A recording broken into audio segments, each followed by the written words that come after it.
Hello और स्वागत है आप सबका मेरे चैनल में बीइंग बायोटेक्निकल। जिस टॉपिक के बारे में हम आज पढ़ने वाले हैं वो है recombinant DNA technology. Recombinant DNA technology को हम आरडीएनए टेक्नोलॉजी भी कहते हैं। इसमें आर स्टैंड करता है रिकॉम्बिनेंट। री और कॉम्बिनेंट ये दो अलग अलग शब्द हैं जिसको जोड़ के रिकॉम्बिनेंट वर्ड बनाया गया है। री का मतलब होता है अगेन और कॉम्बिनेंट आया है एक वर्ड से जो कि है कॉम्बिनेशन, जो कि है joining. Again joining of DNA, DNA को बार फिर से जोड़ने का जो प्रोसेस है वो होता है आरडीएनए टेक्नोलॉजी।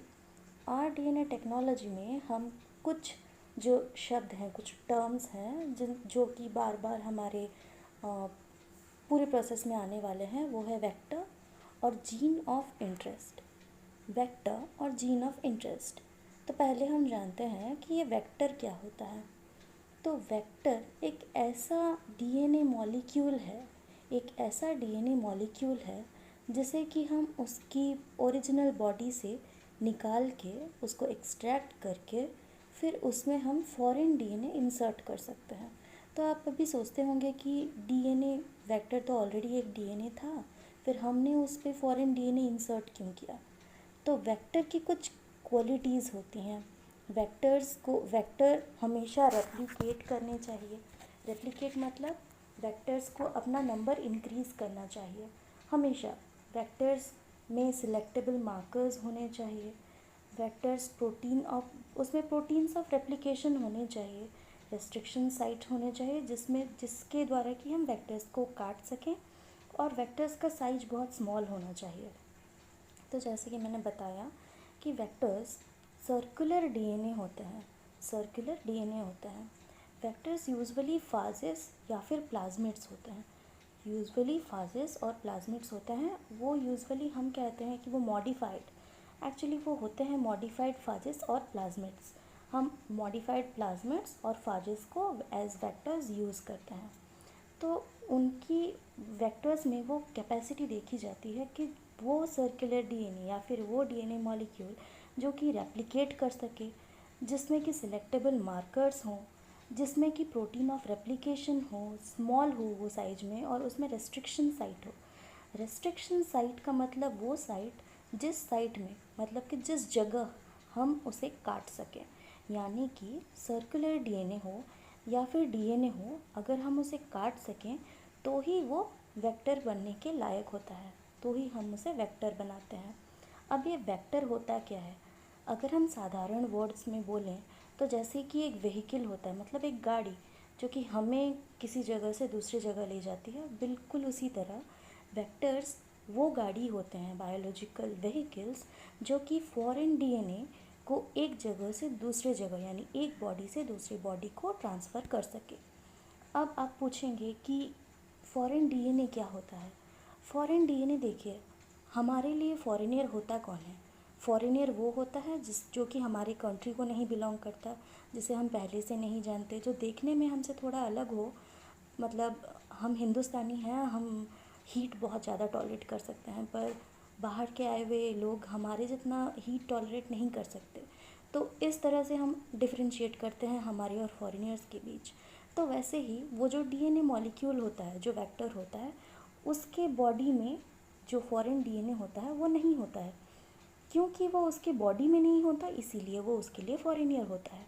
तो इसीलिए हमने कहा कि वो फॉरेनर डीएनए था। फॉरेन डीएनए को अपनी बॉडी में कैरी करता है।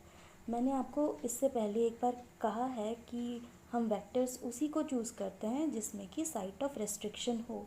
साइट ऑफ रेस्ट्रिक्शन मतलब होता है जिस जगह हम उस डीएनए को काट सकें। तो जैसे कि मैंने आपको बताया कि मॉडिफाइड फाजेस और प्लाज्मिड्स को हम यूज़ करते हैं एज वेक्टर्स। तो हम फाजेस को लेते हैं। फर्स्ट ऑफ ऑल हम एक फाज लेते हैं। उस फाज में से वो जो डीएनए होता है उसको हम आइसोलेट करते हैं, यानी उसको निकालते हैं। हमने एक फाज लिया, उसमें से उसके डीएनए को निकाल दिया। डीएनए को निकालने के बाद फाजेस के डीएनए सर्कुलर होते हैं इन स्ट्रक्चर। उन फाजेस में एक ओरिजिन ऑफ रेप्लिकेशन होता है। ओरिजिन ऑफ रेप्लिकेशन का मतलब वो जगह जहाँ से कि वो जो डीएनए होता है वो अपने आप को रेप्लिकेट कर सकता है।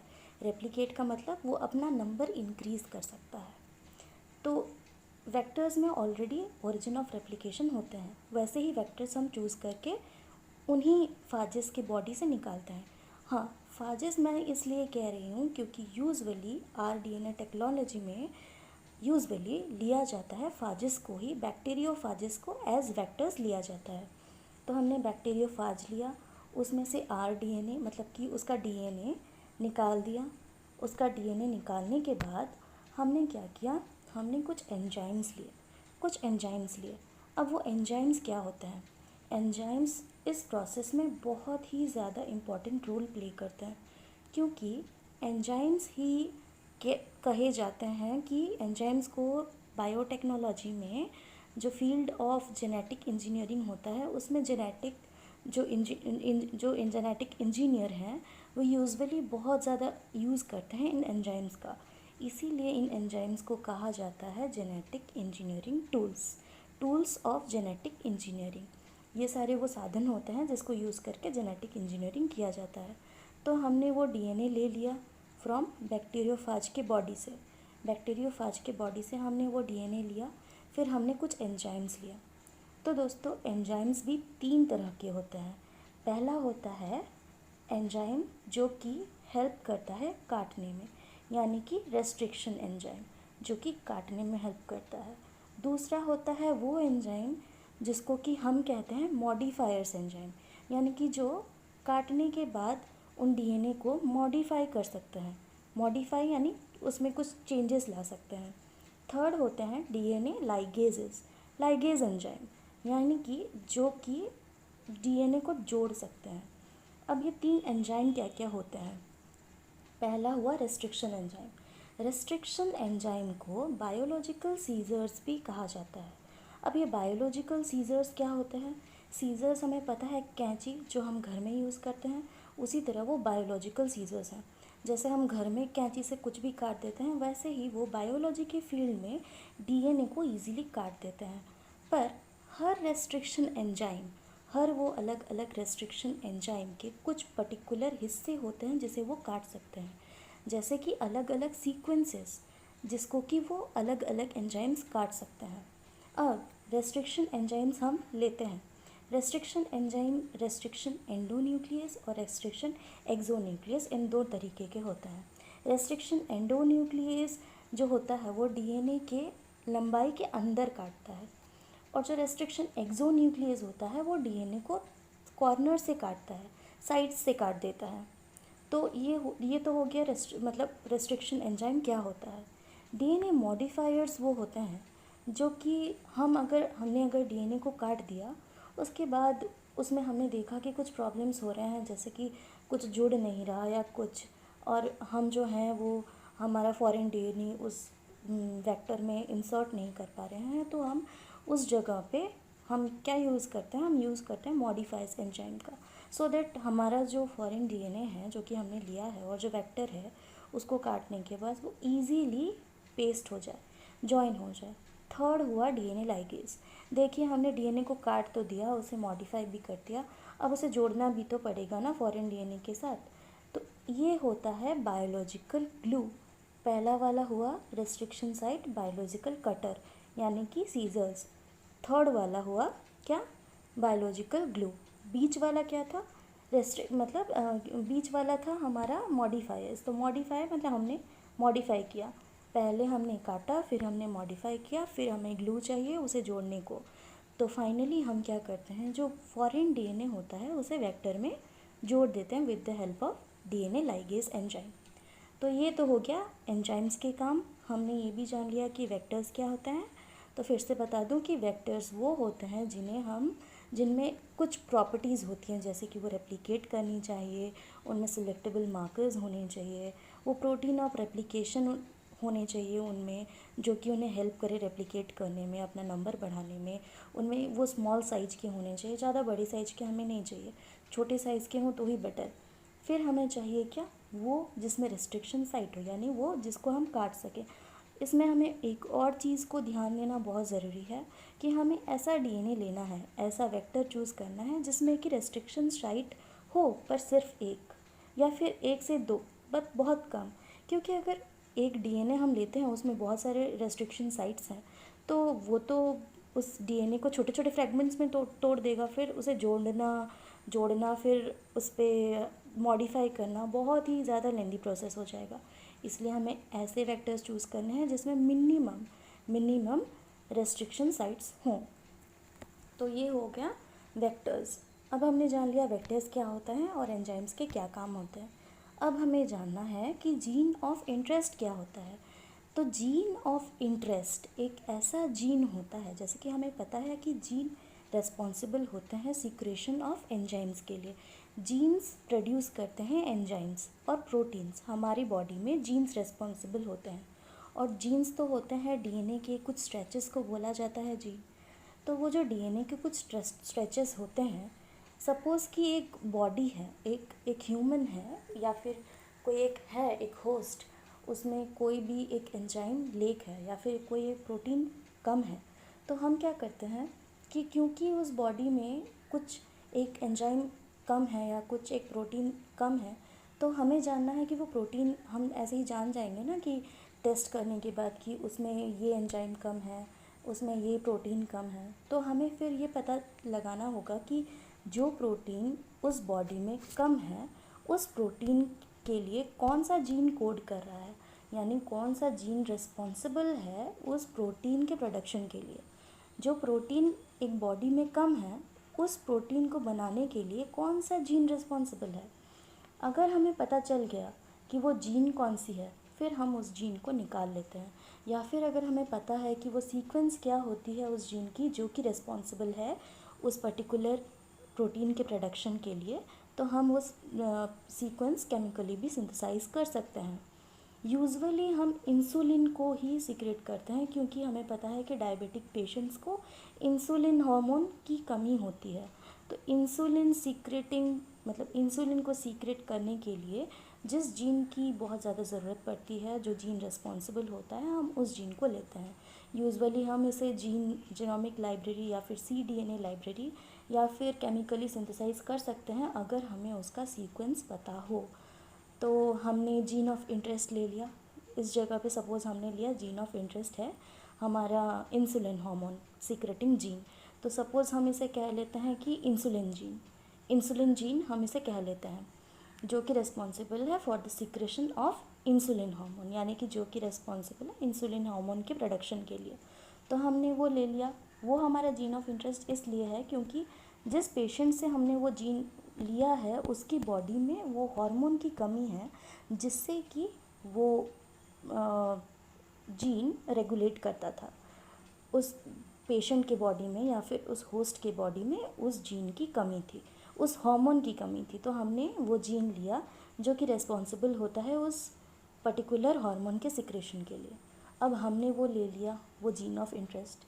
अब जो ये जीन ऑफ इंटरेस्ट होता है, ये बन जाता है फॉरेन डीएनए, किसके लिए? वेक्टर के लिए। तो वेक्टर जिस फॉरेन डीएनए को कैरी करता है अपने में, व्हीकल बनता है जिसका, वो होता है क्या? वो होता है ये जीन ऑफ इंटरेस्ट। हमारे लिए वो जीन ऑफ इंटरेस्ट है, पर उसके लिए तो वो फॉरेन डीएनए है। अब हमने एंजाइम्स जान लिया, वेक्टर्स का काम जान लिया कि वेक्टर्स क्या होता है। वो खुद एक डीएनए का स्ट्रैंड होता है, सर्कुलर डीएनए होता है, जिसको कि रेस्ट्रिक्शन साइट्स होते हैं। हम एंजाइम लेके उसको रेस्ट्रिक्ट करते हैं, उसको काट देते हैं। फिर हमने फॉरेन डीएनए लिया। फॉरेन डीएनए मतलब जो हमारा जीन ऑफ इंटरेस्ट है। अब जीन तो खुद ही एक होता है स्ट्रेच ऑफ डीएनए, तो उस स्ट्रेच ऑफ डीएनए को हमने डीएनए लाइगेज के हेल्प से, यानी कि बायोलॉजिकल ग्लू के हेल्प से जोड़ दिया विद द वेक्टर के साथ हमने इसे जोड़ दिया। अब जो ये है वेक्टर, जो वेक्टर हमारा था जिसमें कि हमने कट किया, उसके साथ जब हमने जोड़ दिया जीन ऑफ इंटरेस्ट को, तो ये बन गया क्या? ये बन गया आरडीएनए, यानी कि रिकॉम्बिनेंट डीएनए। तो अब जो ये रिकॉम्बिनेंट डीएनए फॉर्म हो गया, वो जाके हमें इंसर्ट करना पड़ेगा किस पे? उस सेल पे जहाँ से हमने वो वेक्टर निकाला था। हमने जो वेक्टर लिया उसको फिर हमें सेल में क्या करना पड़ेगा, उसको फिर सेल में इंसर्ट करना पड़ेगा, क्योंकि सेल के बाहर वो डीएनए का कुछ काम तो होगा नहीं, वो सेल के अंदर जाएगा तभी वो उस सेल की मेटाबॉलिज्म यूज़ करेगा और तभी जाके वो उसे रेप्लिकेट कर पाएगा। तो हम इस डीएनए को उसके बाद काफ़ी सारे प्रोसेसेस होते हैं, जैसे कि एक प्रोसेस होता है फिज़िकल मेथड, दूसरा होता है केमिकल मेथड और थर्ड होता है इम्बाइबिशन। तो जो इम्बाइबिशन होता है उसमें क्या होता है कि डीएनए अपने आप, मतलब डीएनए जो होता है वो जो बॉडी होती है यानी जो टिश्यू सेल होता है वो अपने आप उसको मतलब जो फॉरेन डीएनए कैरिंग वेक्टर होता है उसको अपने आप अपने भीतर इम्बाइब कर लेता है, वो अपने आप उसको अपने भीतर इम्बाइब कर लेता है। तो यूजुअली आरडीएनए में थर्ड प्रोसेस होता है, that is imbibition of the vector.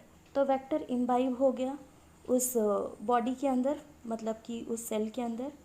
अब हमें क्या जानना होता है कि वो जो हमारा डीएनए है जिसमें कि हमारा जीन ऑफ इंटरेस्ट जुड़ गया है, यानी कि आरडीएनए बन गया है वो अब, तो वो है किस सेल के अंदर। तो ये हम कैसे जानेंगे? देखिए, एक बॉडी के अंदर सिर्फ एक सेल तो नहीं हो सकता, उसमें काफ़ी सारे सेल होंगे। तो हमें कैसे पता चलेगा कि वो जो आरडीएनए है हमारा वो कौन से सेल ने इम्बाइब किया है, वो हमें कैसे पता चलेगा? तो इसके लिए भी काफ़ी सारे प्रोसेसेस होते हैं। जैसे कि देखिए, हो सकता है कि जो जीन ऑफ इंटरेस्ट था हमारा, जो जीन ऑफ इंटरेस्ट था हमारा, वो उसके पास कुछ ऐसी प्रॉपर्टीज़ हों जो कि बाकी सेल्स के पास ना हो।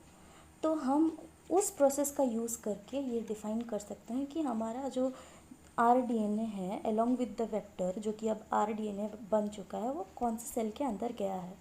अब उस सेल को जानने के बाद, हम उसे काफ़ी सारे प्रोसेसेस के थ्रू जान सकते हैं, जैसे कि ड्रग रेजिस्टेंट। सपोज़ कि हमारा जो आरडीएनए है वो रेजिस्टेंट है, वो किसी एक ड्रग को झेल सकता है, ड्रग के इम्बाइबिशन को। इम्बाइबिशन तो एग्जैक्टली नहीं कह सकते, वो किसी एक ड्रग को झेल सकता है अपने में, कि उस पर किसी एक ड्रग का असर नहीं होता।